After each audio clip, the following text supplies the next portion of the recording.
up at 9:40. I think I'm going to come off like a giant hypocrite for what I've chided Lima for in the past. Wow. I'm going to have to talk my way out of this one. First time for everything. See, that's a fair show. I'm going to come off like a giant hypocrite. Want. Say what you want. Just like earlier, I said this show will not use the term cult anymore out of deference to Shedeur, who did not like that. We will fess up. You ripped me for the Josh Rosen thing. Totally fair game. This is a fair show. 216-474-0092. Is it Shedeur week 1? Is that what we're saying? Is he QB1 going in as we start this brand new year of Cleveland Browns football after the Super Bowl last night?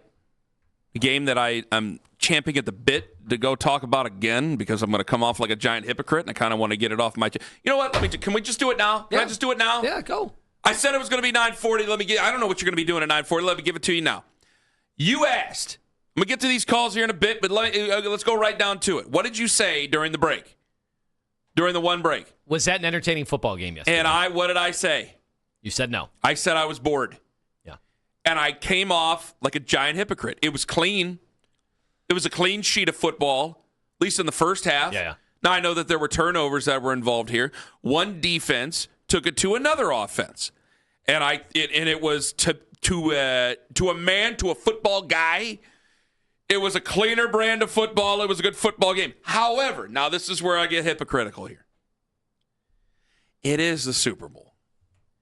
And the Super Bowl is supposed to be a showing of what's best. And defense can be the best. I understand that. But we really want to see stars be stars. And I don't want a 60 to 59 shootout, but I want stars to have a chance to be stars. And I want a chance to make new stars. Drake May was not made a star last night. Not a chance. And Sam Darnold, I just don't think he's going to be that type of a quarterback in his future to be a star. And what I also worry about is that a game that's such a defensive struggle. This is the other thing I'll say. A game that ends up being such a defensive struggle where we are talking about who's the next great quarterback, where are the great quarterbacks, what's happened. All these guys, now Sam Darnold's coming back, who makes you not want to give up on it. I don't want the league to overreact about rules and things like that because I think they've been that way in the past to open things up for offense. And I think that we're going through a little bit of a rough patch here, granted with the quarterbacks, a little bit of a rough patch, but I think as time goes by, things will settle down and we'll probably get back to normal. Well, so some guys will rise to the top, and they'll be the elite QBs that we've been thirsting for. So one of the themes I think of the show this year, because I think I brought this up a bunch, especially during the playoffs, that defenses have had the advantage. The front fours, the defensive lines, they have been unblockable. But hey, by the way, Browns, even though we weren't in the playoffs, we were one of those teams too that other teams could not block, especially when Malik Collins was playing, could not block our defensive line. And so I am curious to see if the NFL never seems to suffer. Like when the NBA has rough patches, and right now they're talking about all the teams tanking and the style of play over the last years, too many threes being taken. People are like, this is a bad product. Okay? There have been times when baseball, especially before the pitch clock, where people were like, everything's a strikeout or a home run. That might be more entertaining to the people that like the long ball, but there was a debate about it. Football is the one sport where it doesn't seem like the fans ever call it out for being bad. It's always just a different shade of gray. Like, oh, no, this was a defensive struggle. That's good football. That was an offensive explosion. Yeah. That's good football. Yeah. Like, nobody ever likes to say the product is bad in the NFL, and clearly the ratings are never impacted by the style of play. You could put backups in the Super Bowl. How many people are watching the Super Bowl? If they would have announced before the game that they're replacement players across the board, how many people wouldn't watch? Like, it's still... They'd still watch. They'd still watch, I feel still like. watch, yes. It's the only sport that can get away with that. Because it's easily the most popular thing, and I think people like to be with the popular crew. And baseball has its own set of fans. Baseball has their problems. The NBA has fans. The NBA has problems. NASCAR, I'm a NASCAR guy. NASCAR has fans, and they certainly have their problems. The NFL, I'm sure I've been accused and guilty of it too. You are right. Like, people call their team or another team bad. Their own team or a team, like, we're playing the Jets. Well, the Jets are terrible. You'll say that and they play terrible football, but you won't call the overall product bad. Yes. That's right. But I don't want to have to be forced to make excuses for what is not good football. And I feel like I'd have to do that in the first month of the season. These were two defensive teams. Or two teams that were going after each other on defense. The defenses trying were to make something really work. good. Both defenses. Offenses, one team was able to find a running game, the other one wasn't. You thought we'd see a lot more Trevion Henderson, considering we hadn't seen a lot of him. Yeah, there's a lot of things there, man, but I don't want anybody to overreact. I think that we really need to wait and see years, not decades or anything, but we need to see years before we start to make changes. Because I still think that it's easy to not make changes and not freak out when you're still number one. I mean, as bad as the weekend was for the NFL, I saw your tweet. Well, they fell, in the words of Al Michaels, they fell from 1 to 1. Yeah, I said that it was a rough week for the NFL. The Super Bowl just didn't seem to have the buzz. The tickets plummeted by 50%. You can get in, by the way, under $3,000. It was $7,000, to start the week. The Pro Bowl was a total disaster. They're trying to start something new, and you didn't have any of the best play. I mean, for the most part. What were the ratings for the Pro Bowl games? Were they good or bad? All-time bad. Really, yeah, all-time bad? It was all-time bad. Really? Yeah. Even with Shedeur? Yeah. Why? Because it was a flag football game that nobody took seriously. On a Tuesday. On a Tuesday, right? I mean, what do you do? There is nothing. There's nothing you can do. What? No, you got to be able to sell something. 2026 Pro Bowl games hit a record low average of 1.9 million to 2 million. Okay, that's regular season NBA. That's a drop from 4.7 million from last year. Yeah, it's over. Yeah, this is done. Yeah, 1.9 is still better than a lot of other things you're going to get. It's better than anything on television, yes. Yep. I mean, Pro Bowl ratings, NFL flags football games draws horrendous 2 million viewers. Pro Bowl games draws disastrous viewership. Gosh, that's even with the inflated numbers. Pro Bowl ratings hit record low. Will the All-Star game survive? This isn't fun. Jim in Strongsville, yellow. Hey guys, yeah, Ken, you know what? You just kind of hit it right out of the park there.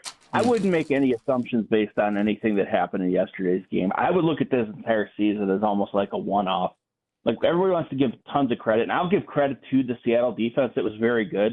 Drake maybe in the New England offense was also very, very bad. And to the point that it was boring, yeah, there was a period in time there when there were like 9 3-and-outs in a row by New England. That's not what anybody wants to see. I don't think going forward you're going to see this situation where you get, look, Mahomes is coming back. Lamar Jackson's coming back. I think this was more of a one-off. It still is all about quarterback. When you look down this year, it was a weird year. I don't necessarily know that Denver was – I don't think New England nor Denver, yes, they were in the Super Bowl, but they were probably would have been two of the worst Super Bowl participants in years. And part of the truth with New England is that brings them back down to earth, and nobody seems to want it. Well, people brought it up, but New England played a historically weak schedule this year. It is a top 10 NFL historically weak schedule. It is not good. It's not a good schedule. Can I give a counterpoint, though? As a fan, if I was a fan of one of those teams, like somebody sent that, first thing I sent this morning, whether it be social media, email, whatever it is, somebody sent me an email overnight, last night, Jim. It wasn't you. Somebody sent me an email last night about how overrated the Patriots were into that game, how easy their road is. And I'm thinking, boy, if we're saying that about the AFC, I can't imagine what they're going to say out of the Eastern Conference Finals. So if whoever's coming out of there, I wouldn't apologize for a damn thing. If you were a Patriots fan, it's like, all right, we have to figure out a way to get over the hump next year, the year after that, and the year after that. But I wouldn't apologize for having to go to the Super Bowl, even out of a bad year. I wouldn't apologize for it. I wouldn't expect them to apologize for it. But as an outsider looking in, trying to build my team into a Super Bowl contender, I'm going to look at it and say, well, that's certainly probably not the way that I want to do it. It's kind of just have fate step in there and state myself to it. And I also think, and you bring up a hell of a point here, Jim, and thank you very much for the call. Let me get a little bit deeper with it, is that we look at, if you want to bring in analytics to it, if you want to bring in not just gut feelings, but everything else, you need some evidence. And right now, we're not finding a lot of evidence because I still need more time with data that's driven to show me who good football players are going to be, because it's exactly what we brought up. You brought this up earlier in the show. For a split second, about the transfer portal and about guys going back to college for another year. And because they're going back to college for another year, if you have a guy who was like, well, he was going to be a fourth-round guy, so he ended up going back to college another year. Well, somebody else is going to get drafted in the fourth round, and that guy isn't as good as the guy who went back to school for another year or went to the portal instead of the NFL. So it's harder to build a good football team. I think it's as hard to build a good football team as it's probably ever been right now. With you don't know what you're getting out of it. This is 2 drafts in a row. Think about this, guys. This is going to be 2 drafts in a row. We've been kind of like, meh. Quarterback class hasn't been that great. And guys end up being good out of draft classes, I understand. So I don't know if I want to put it right with a 2013 draft class or anything. From last year's class, who would you even bet on right now is going to have a really good career 5 years from now? Jackson Dart will even make it that far. Cam Ward none of them are out of the woods. Is a who knows. None of them are out of the woods. He finished up the season decent, but it's a big who knows when it comes to him. Yes, and it's not. I don't even think it's with. I think it's with a lot of positions. I think it's with a lot of different guys. Offensive linemen, like guys, I know we're just like, well, we're going to draft a guy number 6 overall, and our problems are going to be fixed. No, you're going to have to be very patient with that guy. The 2 guys that we keep talking about, I'm going to say this to death. You think I can pound a drum for a lot of things? I'll be saying this to death if they take either one of these guys. Fano out of Utah, or if they take CeCe Malino out of Miami. If it looks like they're going to take an offensive lineman, no matter what, number 6, that's who it is, and we move on with the rest of the draft, and our draft starts at number 24. Fine. But you know it, and I know it, and if you don't, you should, is that there's conversations about, well, should Malinois be moved to the right guard? Yeah, does Fano, is he just a right tackle kid? If we're talking about these guys moving different places, that means we got to be very patient with them because they're going to give up some things. And by the way, who are they going to be protecting? So if they're protecting you-know-who, they're going to be under a lot of hell coming into this season. It is not like it was. Joel Bitonio was second round. He was plug and play. And guys who are plug and play end up being really great players. I understand that. But, man, there's a lot of guys that you've taken as offensive linemen who are the most important positions, and it's still hard to figure out which one of those guys are really going to hit. Wide receiver, I mean, we have been a mess at that position. And it's like, well, does he run a good route tree? Does he know how to read a defense out there split? What's he like? There's more questions than we've ever had. And we're going into a year where Andrew Berry has more pressure on him than he's ever had. And that's saying something considering he's dealt with a hell of a lot of pressure over these last 6 years. Brett in Olmsted Falls, yellow. Hold on. Let me put him back. I think he's gone. Jim in Concord, hello. Hey. Jim. Might be a stupid idea. Yeah, I'm here. Go ahead. You might think it's a dumb idea, but I've been around football, loving it for a long time. I've been thinking maybe they got to put a limit on blitzing. Like you're only allowed to blitz so many times a half, keep track of it. And then because the defense, Belichick started this with Lawrence Taylor. The defense blitzes linebackers, and that makes guys like Taylor and Garrett, and it's hard to stop them because it's chaos in there. So to make the offense better, they just might have to slow down the blitzes a little bit. That's almost the same thing as when people were saying make it illegal to play cover 2 anymore. Now I'm not going to be mean-spirited about it. Some of like Matt Stafford loves being blitzed. I mean, he can't move. He loves it. Why does he love it? Because he's going to pick you apart. Yeah, you can throw in. You're taking guys out of spaces that I can now surgically, like the better quarterbacks don't mind being blitzed at all. That's on your coordinator to change up what we're doing. Offensively. I'm guessing Drake May's going to be better equipped for those blitzes when he's in year 6. I'm hoping as opposed to year 2. I'm hoping Shedeur, the more and more he sees, is going to be better at that. Yeah. I will say that you want to talk, entertaining. I'm seeing a lot of people that are agreeing with me that the game was rough. Obviously, it's because you felt like they didn't have a chance to win, that game 12-0 felt like over. I'll tell you what was entertaining to me, watching Witherspoon come from where he came from to time up those blitzes. That is hard. Those were not I always laugh when somebody blitzes and the offense doesn't account for them and then they celebrate after a sack. It's like, yeah, well, no one blocked you. What he was doing was sensational. He was weaving in and out and still getting there fairly fast. And obviously they had a lot of confidence in their secondary to be able to still blanket receivers. That was pretty awesome to see those blitzes coming from where they came from. Getting called a curmudgeon. What do you think of that, Tone? On what? On saying that we're further away than I thought. I was actually pretty positive during that segment. Yeah, I'm being negative. Yeah, part of my rationale was, you can rebuild something pretty quick in the NFL in 2 drafts. You can. And they've already had one pretty good draft. So they're halfway there. But you are in such a dearth of you have such a dearth of offensive talent. And that means you have to hit on so many picks to put yourself right in the position with your defense. Your defense is one of the best in the league. Well, easily one of the best in the league. I got Pre here. Ken doesn't know ball.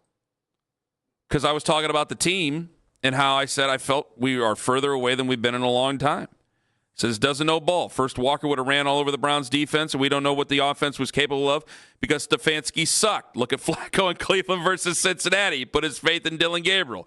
Don't blame Andrew Berry for Kevin's offensive incompetence. So our defense isn't as good as I thought they were, and I gave Andrew Berry credit for it, and we just don't know where the offense is going to be, so we're going to win a lot more games? Okay. I'm making sure. Guy, I'm trying to make sure that I am open and honest with myself this year. Honesty is the best policy. I hope they do well. I really, really, really hope they do well. But I need reasons. I need tangible evidence of why they'll do so sensationally well this year. Based on just because you saw 2 teams go out to a defensive struggle in the Super Bowl, like we are still a little bit of a ways behind here. And if remember, I need probably 4/5 of my offensive line. I know that you said that somebody was out of a resort and spoke to a guy that we won't name who was contemplating retirement this year, and he's maybe 50-50 now. Okay, that's still, I need 3/5 of my defensive line. They'll attack the other thirds of the other fifths of my defensive line. So if we find the 3/5 of that defensive line to go out and attack, they're going to attack, and then I'm going to be under duress if I'm Shedeur Sanders. Like, this still isn't a finished product whatsoever, and it's not very close to it. And watching it, it makes me, because before it was just so easy. You say, well, you go out, you get yourself a quarterback, and then you take off, and that's it. And they can cut, because the real great quarterbacks, the franchise guys, they cover for a lot of things. I mean, look at, like, most organizations, when we sit here and we say, oh, the Browns are so dysfunctional, the Browns are so inept. And I look at a lot of them, I go, a lot of organizations are like the Browns. If you think that they're dysfunctional, if you think that they get in their own way, I got to tell you, you follow the entire league, just how many of these teams operate the same exact way. The vast majority of them. And sometimes they get themselves a hell of a run, and they're able to find themselves good players, and they're able to find themselves a good run. Usually the only difference is that that team wins 11 games. Terry Pagula, what did people think of him at the beginning of the season? And the Buffalo Bills, what did they think during the press conference after they fired Sean McDermott? A guy that a lot of people wanted to fire before the season started. So there's very little difference. If you can find yourself a quarterback, do it. But I think it's harder to find Josh Allen, Lamar Jackson, Joe Burrow. Fernando Mendoza, number 1 with a bullet. The draft starts at number 2. If I said, how many people do you think or do you not think that Fernando Mendoza is going to be a franchise quarterback? What do you think the percentage is of people that think that he's going to be a franchise quarterback? It's split. It's going to be very split. Joe Burrow was much higher. Other guys were much higher. Well, we've just seen Jalen Hurts and Sam Darnold go back-to-back in the Super Bowl. Uh-huh. When we had grown accustomed to assuming you had to be a guy that like a Patrick Mahomes who was in the AFC Championship game every year for like 6 straight years. Yeah. But you saw Joe Burrow there. Being able to do things and overcome, other deficiencies that might be on the football team. You thought you had to be a certain caliber of QB. And now we've seen it back-to-back years, guys that we're not even sure where to put, whether or not these guys are even top 10. And now they're winning Super Bowls. So I do wonder if that's got people thinking that the formula isn't as rigid as it once was. Because I remember, 10 years ago, guys saying if you didn't have a top 10 quarterback, if you didn't have a top 7 quarterback, give up, your season's over. Yeah, I think that you can do better with more things, or with lesser quarterbacks. You can do well with lesser quarterbacks, but it just puts more pressure on me to go out there and find guys that can do it. Put it this way: how many quarterbacks last night do you think could have won if they were on Seattle? Oh gosh, what a great question! Against the Patriots? Yeah, against Patriots. Shedeur Sanders. What? Shedeur Sanders. Okay. Deshaun Watson. What do you... What? Wait. Do I have to rephrase the question? Shedeur Sanders can't turn around and hand the ball off to Kenneth Walker Jr.? You wanted me to name how many quarterbacks. I named 2 quarterbacks that Browns fans would care about. Shedeur Sanders and Deshaun Watson. In that game, being able to turn around and complete a couple of passes, yeah. So Ken Carman thinks 40 quarterbacks could have won the Super Bowl yesterday. With how well Seattle executed up front and played defense, Could Drake May have won the Super Bowl? Yes.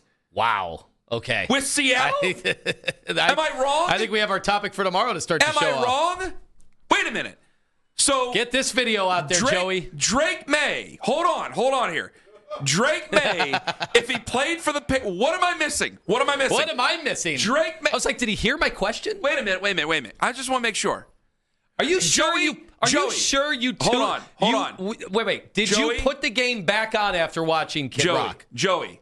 My God. I can't check in on Kid Rock. You can. You're telling me you didn't check in on Kid Rock? They're calling him Hillbilly. You're telling me you didn't check in on Kid Rock. They're calling him Hillbilly Vanilli? You're telling me you didn't check in on Kid Rock. You're telling me you did not even bother to check in on Kid Rock. I saw the clips. I did see the clips. Oh, yeah. So what's the difference with me checking in during the third quarter? I just wanted to make sure you put the game back on and then saw Drake May. Of course I put the game back on. Joey, don't put it up yet because the video's got to be up. Joey, hold on. We'll do it tomorrow. Just put it up tomorrow. Because if I just go out and get hammered for it, I'm going to act like it didn't happen tomorrow. I'm telling you right now, for the good of the show, because I don't understand it. You're telling me if Drake May played for the Seattle Seahawks, they would have lost last night? I want to know how many quarterbacks you thought could have won the Super Bowl on Seattle. With the same game plan? Game plan. I just asked. There's no follow-ups. Just how many quarterbacks? I need the stipulations. It wasn't like, well, they could have played the whole year with the Seahawks and won the Super Bowl. You're asking me for a game, right? I was answering the game. Shedeur Sanders couldn't turn around and hand the ball off to Kenneth Walker 27 times? Man. Really? Man. Shedeur can't hand the ball off? He's not throwing any interceptions? He might throw some interceptions. I'm not saying that Sam Darnold's... He's not taking any terrible sacks? Guys, I know that Sam Darnold's playing at a much higher level. I'm not... But you asked me. Drake May wouldn't have beaten the New England Patriots with the Seahawks? Do you think the Patriots' defense could not have impacted the game? Like, I gave Darnold credit for... I thought there were times he was very slippery and moving well in the pocket. I'm just making sure it was just the game. I'm just making sure it was the game because I didn't say Dylan Gabriel. Well, I did not say him. I mean, we want some people to believe that we actually believe our opinions.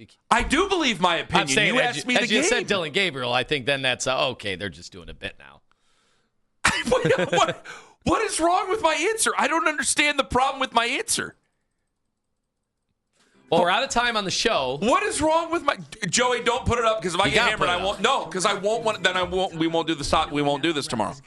No, you'll double down. No, I won't. You'll have a day to think about it. And you'll double down. No, I will not.